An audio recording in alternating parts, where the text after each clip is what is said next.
Veja agora, TVE Repórter.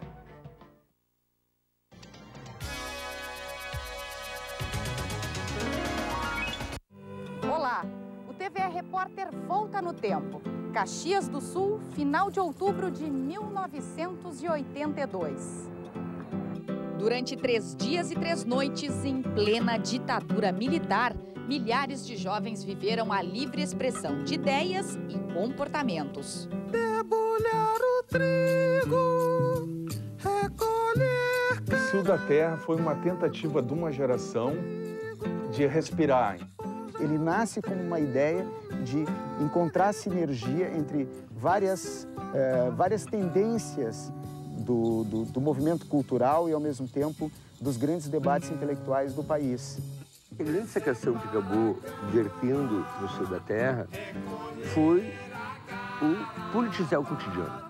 O próprio fato de existir o festival naquele momento de final de ditadura, ele já é um gesto, né? Isso, político, tudo ali foi. A política da vida, o amor livre, as drogas e o embalo da música. Um evento de efervescência multicultural que foi chamado de Woodstock brasileiro. O Cio da Terra é o tema do TVE Repórter.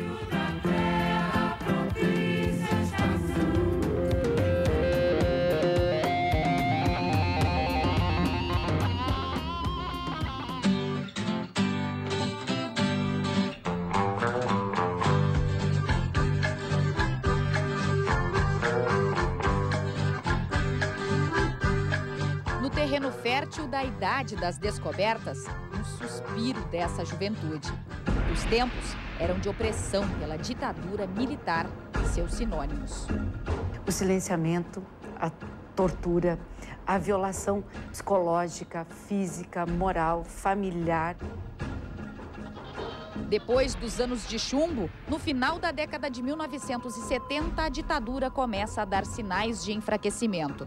Em 1978, é revogado o instrumento mais duro contra os direitos políticos e sociais na época, o Ato Institucional número 5. No ano seguinte, em 79, é aprovada a Lei da Anistia. Em 1982, inicia a era do último presidente militar, João Baptista Figueiredo, que viria para iniciar a abertura política. Este momento é o momento do ápice, digamos assim, da crise do regime militar. As leis que regem o Brasil são leis autoritárias, mas há a necessidade de uma abertura lenta, gradual e extremamente segura. Porque a ditadura não perseguia só quem se manifestava politicamente. O que a gente sentia da repressão ainda era a repressão policial, que era mais forte, né?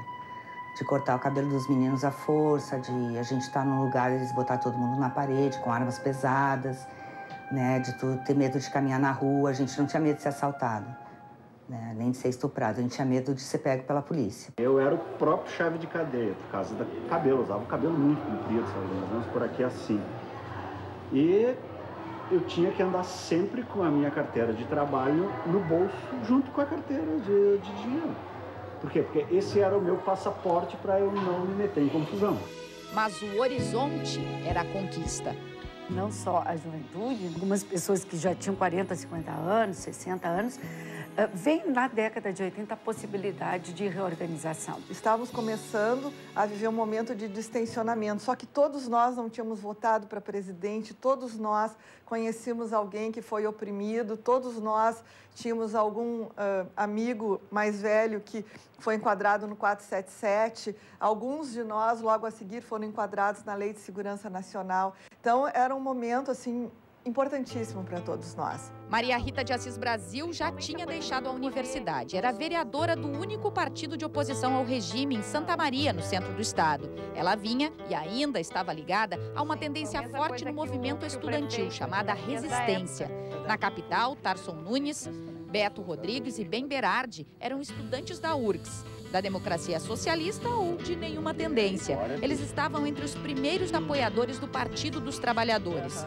Jovens que ajudaram a reviver o movimento estudantil gaúcho na época. O movimento estudantil ele representava talvez uma das principais forças de resistência à ditadura militar e todo aquele contexto de censura, de repressão, era um pouco o que mobilizava os estudantes. Com a ditadura, a gente tinha bem claro quem era o adversário, quem era o inimigo. Então, nós éramos muito unidos.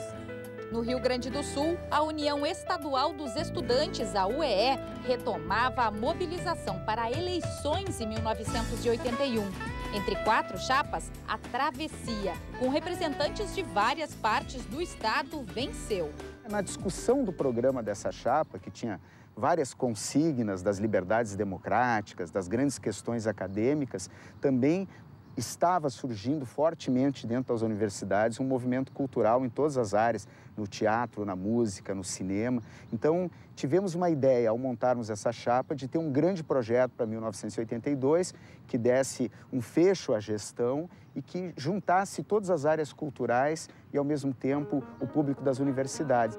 Ali nascia o primeiro encontro da juventude gaúcha, o Cio da Terra. Durante o ano, vários eventos serviram para reunir fundos e mobilizar estudantes, jovens e artistas. A gente considerava o Cio da Terra como uma bola de neve, que ela tinha vindo crescendo.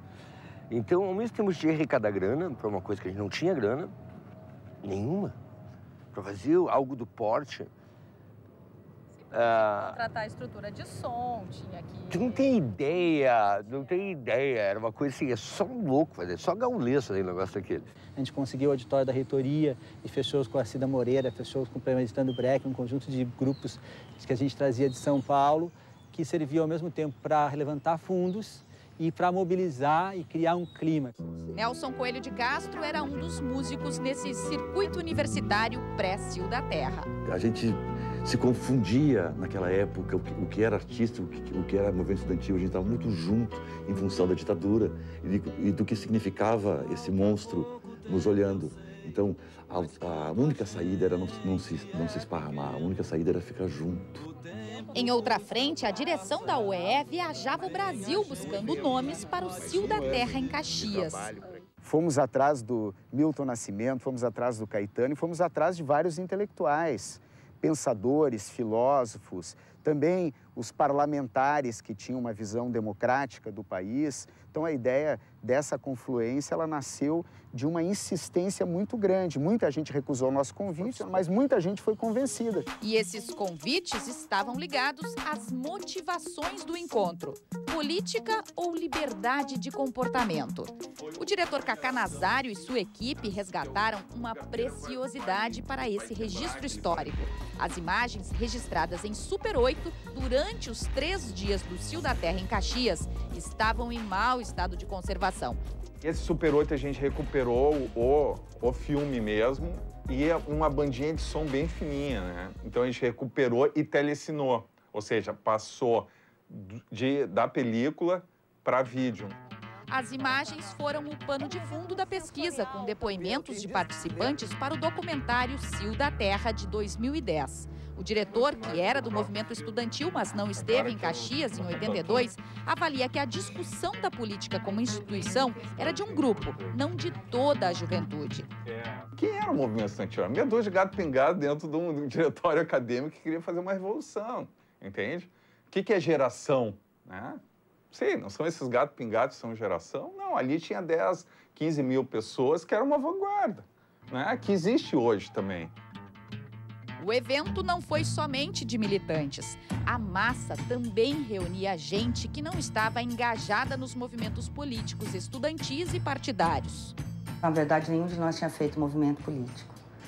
A gente era mais desbundado, a gente queria ser feliz. Foi uma junção do pessoal do movimento estudantil e dos desbundados, que se chamavam na época. O que arrastou as pessoas para lá foi um pouco uma coisa meio hippie, porque quase todo mundo que estava lá era meio hippie, todo mundo de cabelo comprido, aquela coisa de paz e amor, florzinha no cabelo. E também a coisa de vamos falar de política em grandes grupos, numa grande manifestação, livremente. A comparação com o Woodstock, o lendário festival de paz e música que aconteceu nos Estados Unidos em 1969, um movimento de contracultura, principalmente como crítica à guerra do Vietnã, está sempre associada ao Cio da Terra. E as imagens feitas naqueles dias de 1982 mostram as semelhanças e diferenças. A política não era, ela não estava dentro de uma camisa de força, de discutir as relações de poder e se situar dentro do cenário político brasileiro. Ela pensava o projeto de país também. E o projeto de país passa por cultura, passa por arte. Não era algo assim, eu participo do Estudantel porque eu sou de tal tendência. Não, ele foi algo que pegou o espírito de uma época, as demandas de uma época. Por que eu sou obrigado a fazer serviço militar? Por que o homem tem direito a espancar uma mulher? Porque esses porquês. Tinha várias facções do movimento estudantil que achavam que o que a gente estava fazendo era bobagem, era bicho-grilice, que isso era uma coisa despolitizada. A gente teve que enfrentar restrições e críticas, mesmo dentro da própria UEE, tinha setores que achavam que aquilo ali era uma bobagem. Depois que viram toda a capacidade de mobilização que aquilo teve, deram o braço a torcer. Foram 15 mil pessoas diferentes, mas unidas pela força de multidão. A seguir, a versão do Woodstock politizado, as atividades do festival, as histórias de quem foi e como o Cio da Terra mudou a sua vida. Já voltamos.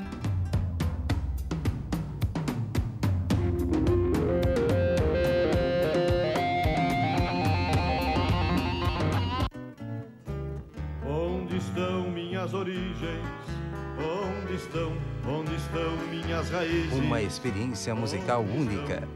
Não há outro laboratório tão forte de música que se preste tanto para esse tipo de convívio.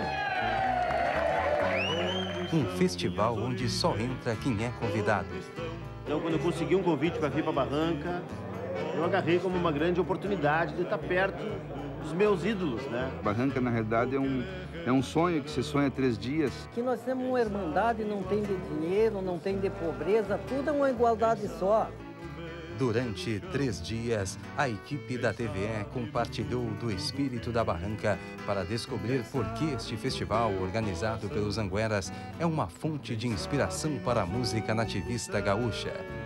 O dia que forem escrever sobre arte, principalmente musical gaúcha, vão passar pelos Angueras e pela Barranca. Mais uma produção especial da TVE em recortes. Barranca, nas fronteiras da arte e da vida. Neste sábado, 10 da noite.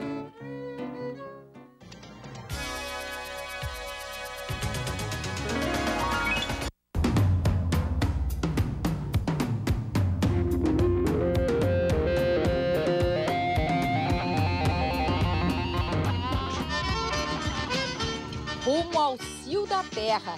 Muitos apelaram para carona, o que era comum na época. Chegar em casa, fazer uma mochila, jogar pela janela e dizer, olha, tchau, tô indo acampar sem um tostão no bolso. Os grêmios estudantis e diretórios acadêmicos também organizaram excursões. Tinha um público-alvo que era muito o pessoal de Porto Alegre, mas nos surpreendeu o quanto que gente de Pelotas, de Rio Grande, de Santa Maria, de Bagé, do Rio Grande do Sul inteiro foi. Para o jornalista e historiador Juremir Machado, o clima do evento já começou no ônibus de Porto Alegre para a Serra Gaúcha. E tinha um cara que não era gaúcho, e uma guria com uma saia daquelas assim, hippie, né? Aquela saia rodada, e eles foram transando. E aquilo já foi um prenúncio. Então, essa festa vai ser legal, vai rolar coisa muito interessante. E ainda hoje, os moradores de Caxias lembram bem daquele Cio da Terra de 3 décadas atrás. Mas tá louco. A turma se apavoraram ver esses cabeludos. A sociedade rejeitou, simplesmente o pessoal de família achou aquilo ridículo. Não existia, a gente tinha mais, como se diz, uma vida moral mais reservada. Parque da Festa da Uva, naqueles 3 dias, foi observado à distância. Os radialistas aqui diziam assim, dá para ver aqui da torre da rádio a fumaça que sai lá de cima. Senhores pais, prestem atenção onde seus filhos vão. A cidade foi contrária a tudo que houve lá. Sempre Caxias foi, e é ainda hoje, uma cidade conservadora. Apesar do seu progresso, do seu desenvolvimento, hoje é a 2ª cidade disparada do Rio Grande do Sul, mas mesmo assim nós temos muito de conservadora. Mansueto de Castro Serafini Filho era o prefeito da época. Para a escolha da cidade do Cio da Terra, a localização, a estrutura para receber um grande evento e a mobilização estudantil local contaram. Na prefeitura apareceu um grupo de jovens solicitando o pavilhão da Festa da Uva para a realização de um encontro de jovens. Como a Festa da Uva, na época, pertencia ao Estado, eu procurei o presidente da Festa da Uva, que era o doutor Arizati Oliva. Ele, no início, disse, mas como que eles vão esculhambar o pavilhão e tal? Não, pode deixar que o pessoal assume o compromisso. Em Porto Alegre, Amarilis e Marcelo. Em Caxias, Lúcia e Álvaro. Na época, eles nem se viram no Cio da Terra. Hoje, participam de grupos que revivem o evento pela memória. Na capital, eles se encontraram pela internet. Desde o primeiro encontro que a gente se encontrou, assim, foi uma energia, uma fluência tão boa que parecia que a gente não tinha se separado, sabe? Eu acho que isso é um sinal, assim, de que foi muito marcante para todo mundo. Em Caxias, o encontro foi a partir de uma festa que comemorou os 25 anos do Cio da Terra. Eu nunca me senti tão à vontade para chegar, bater no ombro da pessoa e dizer, e aí, meu velho? Álvaro começou a arrecadar lembranças dos amigos e fez um blog. Ele ainda tem o próprio ingresso. Pagou 2.000 cruzeiros pelos 3 dias da festa. A intenção era voltar para casa toda noite, mas depois da primeira desistiu. Meu pai queria me matar, né? Eu sei onde é que tu tá, guri. Eu sei o que vocês estão fazendo lá. Eu digo, então vai lá, tá trimassa. Só que a maioria dos participantes não pagou pelo ingresso oficial. Foram vendidas cerca de 5.500 entradas. Como é que então todo esse povo entrou? Pela cerca. A empresa de segurança que a gente contratou, dos vigilantes, o dono fugiu com o dinheiro e os guardas ficaram pendurados no pincel e chegaram 2 dias antes e não tinham recebido nem dinheiro para comida. Aí o que eles fizeram foi que eles abriram os próprios buracos na cerca e foi uma coisa meio Woodstock, assim, na verdade, a maior parte das pessoas que participou nem pagou para entrar. As barracas coloridas pintaram os gramados do Parque da Festa da Uva. Sem cobranças, sem vigias. Os shows embalavam os sonhos hippies com a MPB. Chimarrão e vinho da Serra Gaúcha para esquentar as noites. E o Cio da Terra também foi território livre para a Maria. Ninguém se importava com o comprimento dos cabelos de ninguém, com a roupa ou a falta dela. Teve um louco lá de Porto Alegre que ficou pelado o tempo inteiro. Daí, no momento que ele ficou full time pelado, lá todo mundo dizendo, perdeu a graça. Agora, por que eu vou tirar a minha roupa, né? Bom, tem gente que até se faz essa pergunta. É que não sei por que cargas d'água, lá pelas tantas eu fiz um discurso nu. Eu fiz um discurso pelado, eu subi numa mesa e fiz um discurso pelado, tinha umas 200 ou 300 pessoas que acharam muito bom, que aplaudiram muito. E, obviamente, que eu não me lembro do conteúdo, mas tinha a ver com alguma coisa como viver intensamente, prazer, liberdade. Com a opressão da ditadura do lado de fora, aquele era território de experimentações. É tipo cachorro que fica preso assim na coleira, aí tu abre o portão, ele se solta assim, sai que nem um louco, né? Mais ou menos foi isso, assim, a gurizada resolveu dar o grito de liberdade e tal, e fazer tudo que nunca fizeram, né? Fumar, beber, ficar pelado. O caxiense, então estudante de jornalismo da URGS, Carlos Henrique Iotti, garante que aquele não era o seu estilo. Nem curtia muito esse tipo de som que rolava na época, era aquelas coisas meio pode crer e tal, e nós éramos mais do rock and roll. E eu fiz algumas charges especificamente pro Cio da Terra, debochando também do Cio, dessa geração pode crer, que era muito divertida, mas no fundo eles eram muito chatos, né? Aquele negócio de comida macrobiótica e de não sei o que, natureza, as gurias não se depilavam, o sovaco, tá louco, pelo amor de Deus.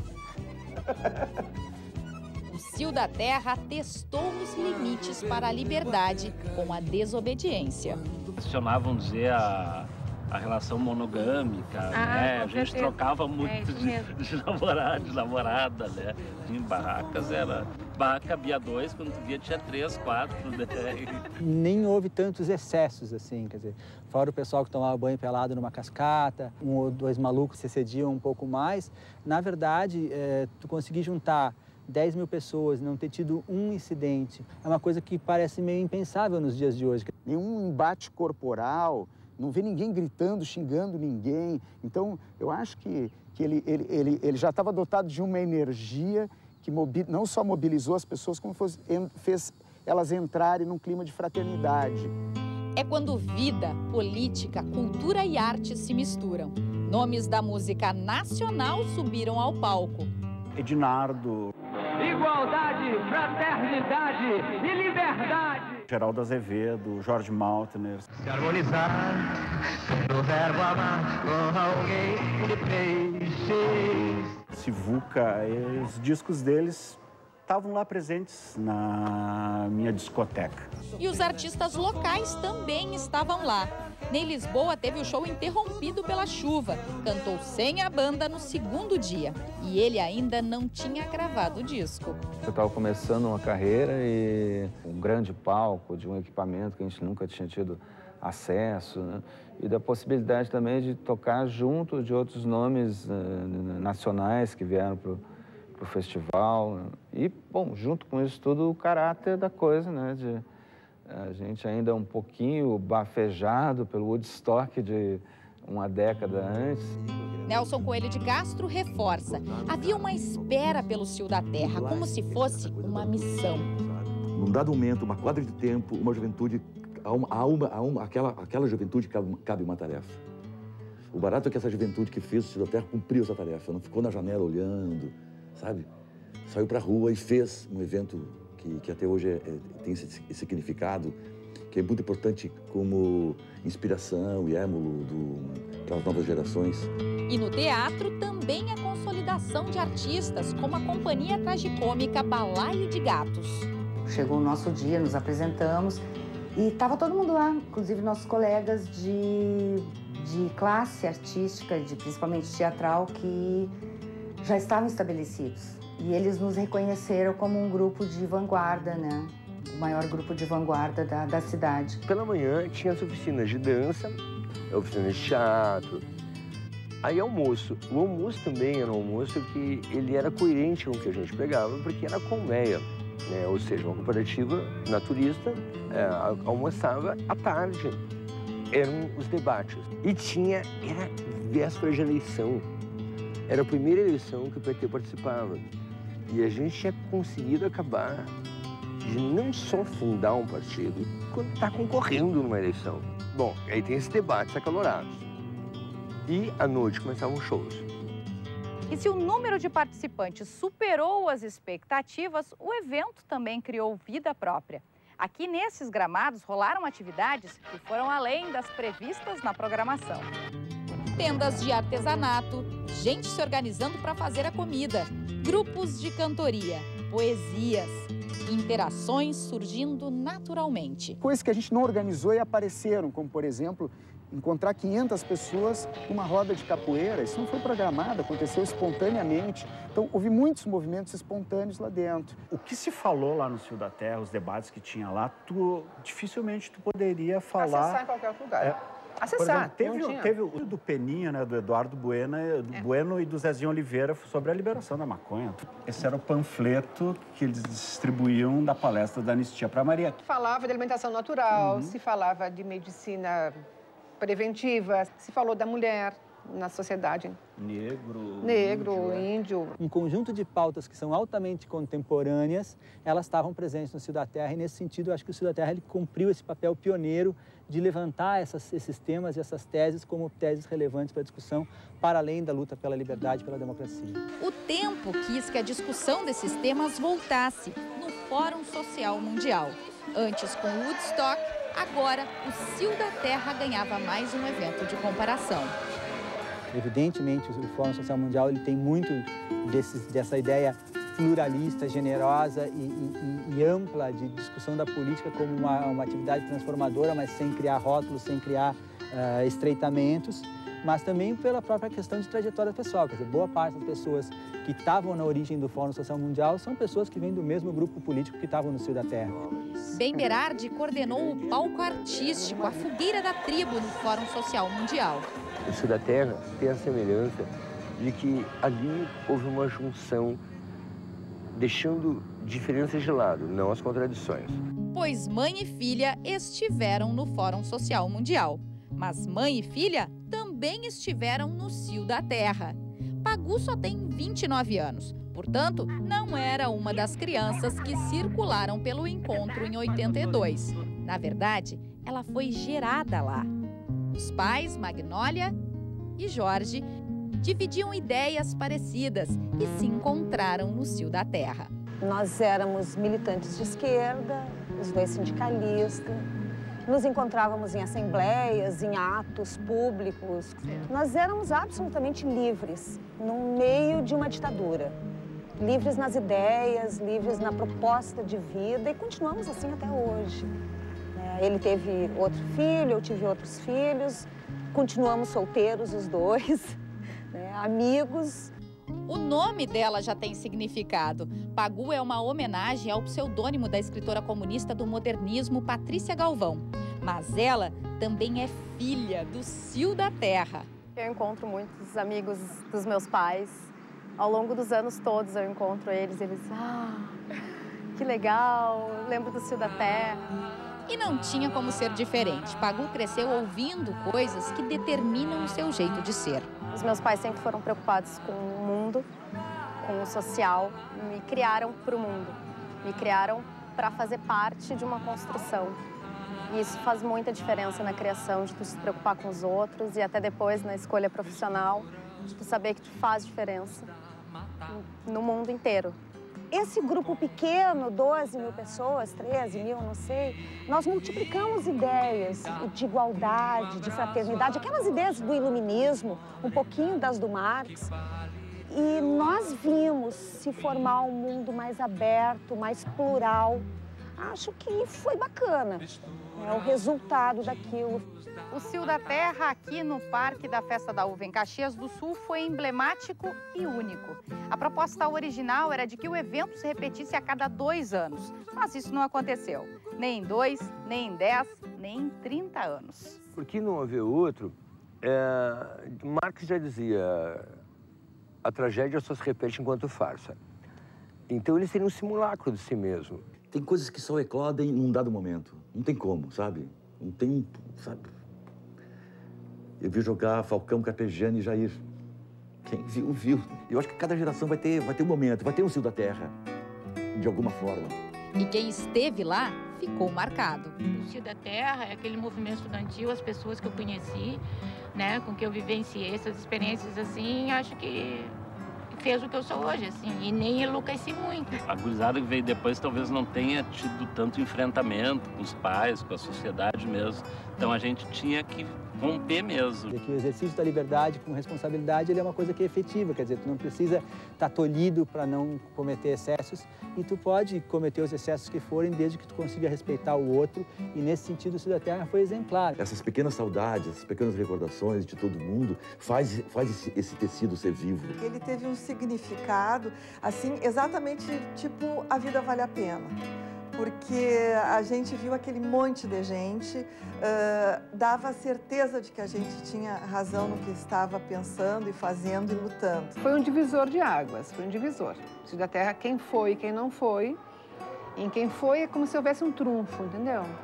Eu fui. É um sentimento.